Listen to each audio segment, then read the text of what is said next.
Hello and welcome back to Fallout 76. I am Wiggle, and this is a weapon test. This test was actually inspired by a conversation I was having in Discord the other day. And speaking of Discord, the link to my server is in the description below.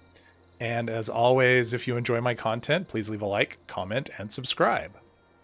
And the conversation was basically, it kind of boiled down to a non-legendary fixer is better than a god roll 10mm pistol. And that kind of got me thinking it might be fun to test, especially since I've already done half the test. A couple of weeks ago, I did a Colossal Problem using a 10mm pistol that was anti-armor.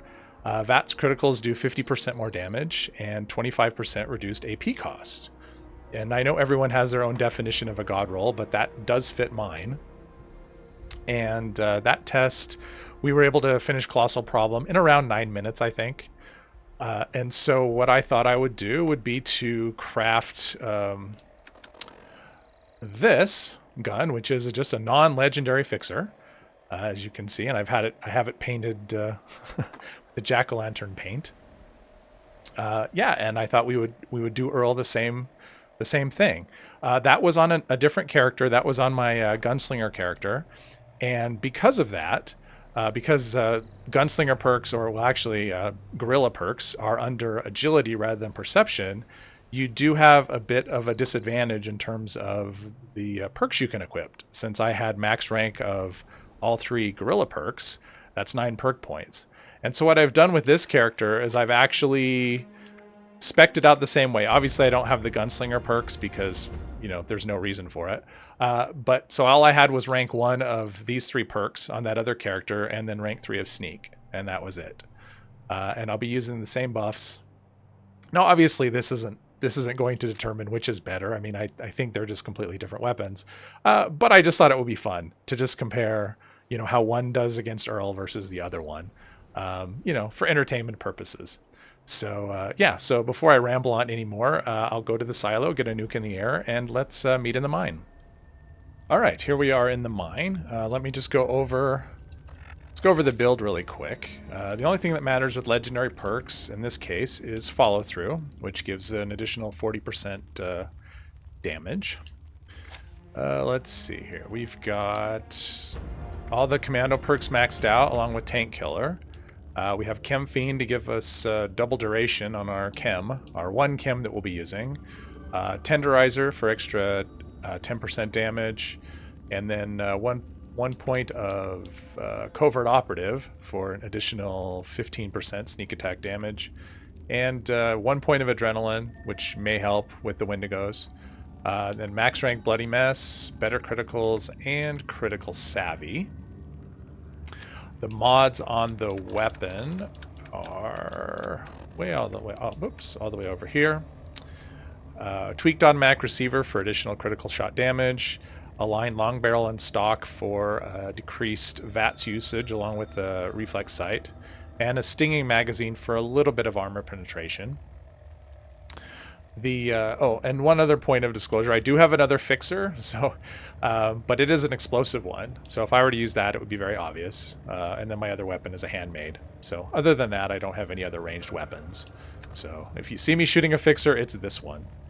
The one buff we'll be using as far as drugs go is Psycho Tats. Since that's all that was used on the pistol run, that's all I'll be using is for drugs is Psycho Tats. I will also be using Blight Soup for an extra 100% critical shot damage, Corn Soup for AP regen, and Eagle Eyes for 50% more critical damage. I will also be using, let's see here, we have a Small Guns Bobblehead, which is what was used before on the pistol run, along with Tesla Science 8 for 50% more critical damage. And that is all the buffs. So let's speed things up and get down and get on with the fight.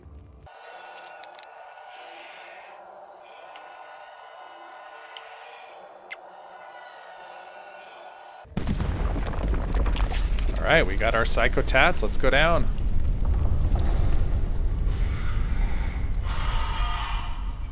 See how this goes.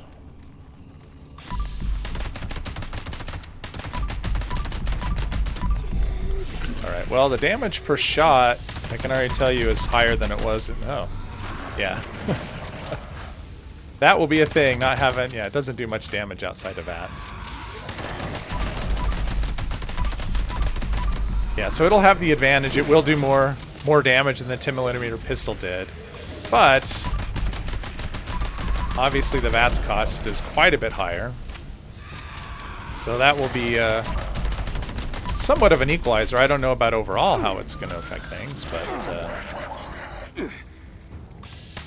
I mean, this is definitely the most powerful weapon I've done a test on so far, even as a non-legendary.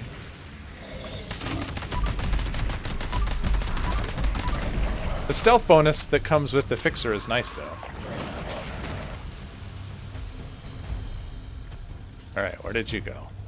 Way over there. Yeah, this is doing really nice damage.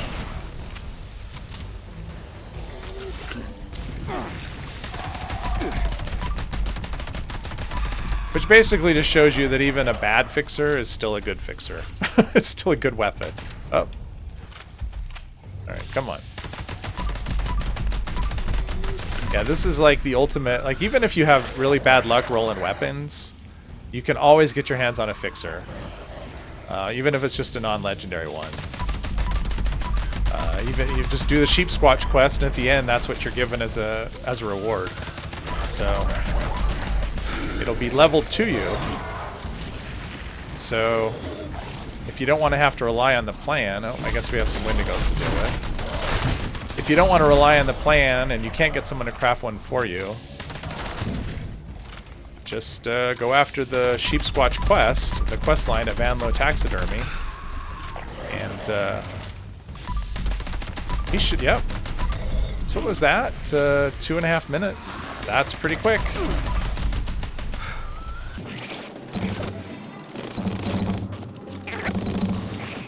Not having, I mean, just shows you how valuable reduced AP cost is on a weapon. I mean, even one that's, like, the Fixer's actually a pretty good VATS weapon, just generally. I mean, my main two weapons are a Fixer and a Handmade, and they both have reduced AP cost. And the Fixer is significantly better in VATS usage. Yikes, okay.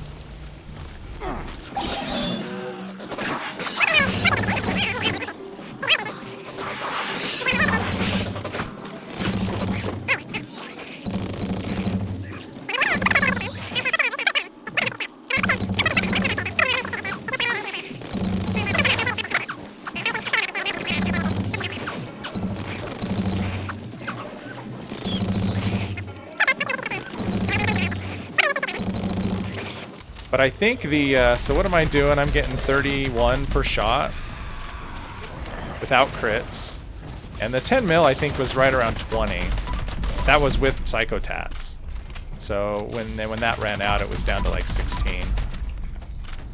So as you can see, it's doing a lot more damage, but it's a lot less VATS efficient.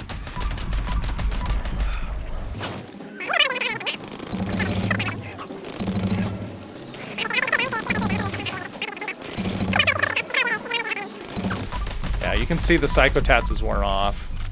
Damage is down a little bit. It's still higher than the buffed damage from the 10 mil though.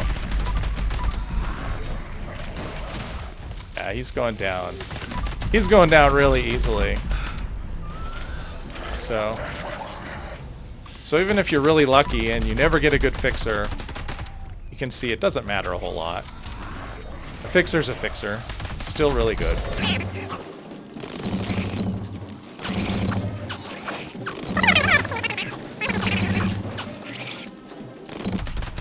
And of course, if this was a legendary fixer with, you know, I mean, if all we had was reduce AP cost and the other two effects were garbage, this would be quite a bit faster, I think.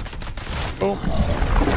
So about 1.5 minutes quicker than the 10 mil pistol. So what was that? 7.5 minutes is not a bad time for just a run-of-the-mill non-legendary weapon that you can get, you know, as a guarantee.